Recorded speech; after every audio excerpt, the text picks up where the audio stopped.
Vous entendez beaucoup parler de greenwashing, de responsabilité et de développement de processus durables. Et c'est pour ça que j'ai décidé de vous parler aujourd'hui de la qualité de société à mission.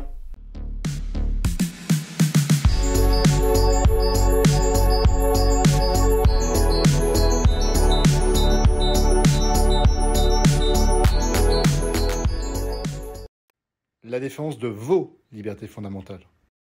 La qualité de société à mission est une des nouveautés de la loi Pacte du 22 mai 2019 et concrètement, elle se matérialise par l'insertion d'une raison d'être au sein des statuts d'une entreprise. Une raison d'être pour laquelle l'entreprise entend affecter des moyens pour parvenir à son objectif. Alors, finalement, quelle est la différence entre la raison d'être et l'objet social qu'on a vu précédemment dans une ancienne vidéo qui était le listing des activités concrètes d'une entreprise? Eh bien, pour faire simple, l'objet social et la raison d'être répondent à des questions qui sont différentes. La raison d'être répond à la question pourquoi la société a une activité, tandis que l'objet social répond à la question de savoir que fait la société.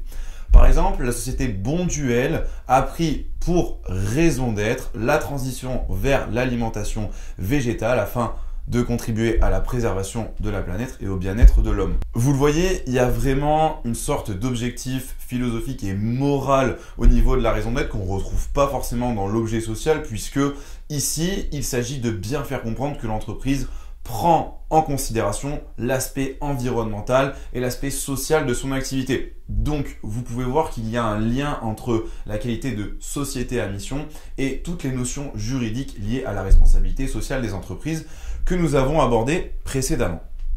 Il y a vraiment un intérêt aussi qui est marketing et publicitaire, tout simplement parce que lorsque vous inscrivez une raison d'être au sein de vos statuts, vous procédez à une modification de ceci et cette modification sera publiée au registre du commerce et des sociétés. Dès lors, il y aura une publicité liée à la modification de vos statuts et vous pourrez, par le biais de l'adoption de ce nouveau statut, attirer de nouveaux investisseurs et de nouveaux partenaires commerciaux qui seront sensibles à ce type de démarche. De plus, vous allez pouvoir vous démarquer de la concurrence puisque certains de vos concurrents ne seront pas encore dans cet aspect de transition vers une prise en considération de l'aspect environnemental de leur activité.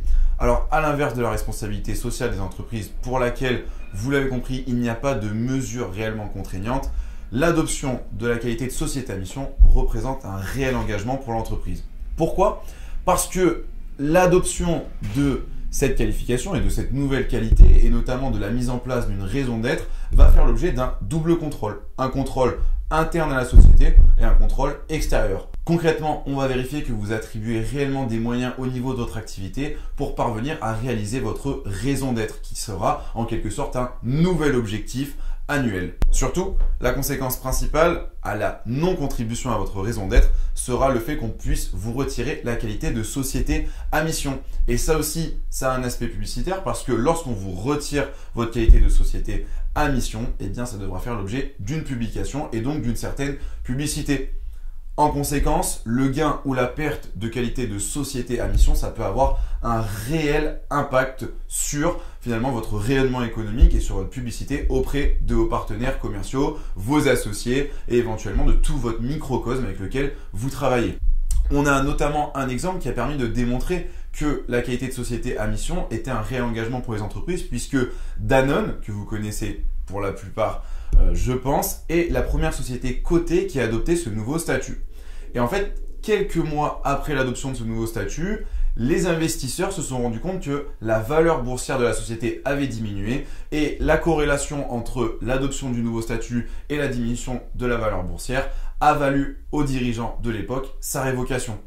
Ça veut donc dire en conséquence que vous devez bien comprendre qu'il s'agit d'un réel engagement pour lequel vous devez attribuer des moyens pour parvenir à réaliser votre raison d'être. Si vous souhaitez plus de contenu de ce type, je vous invite à vous abonner à la chaîne YouTube et si vous voulez soutenir notre hebdo juridique, n'hésitez pas à mettre un like sur cette vidéo ou à nous dire en commentaire ce que vous souhaitez aborder prochainement.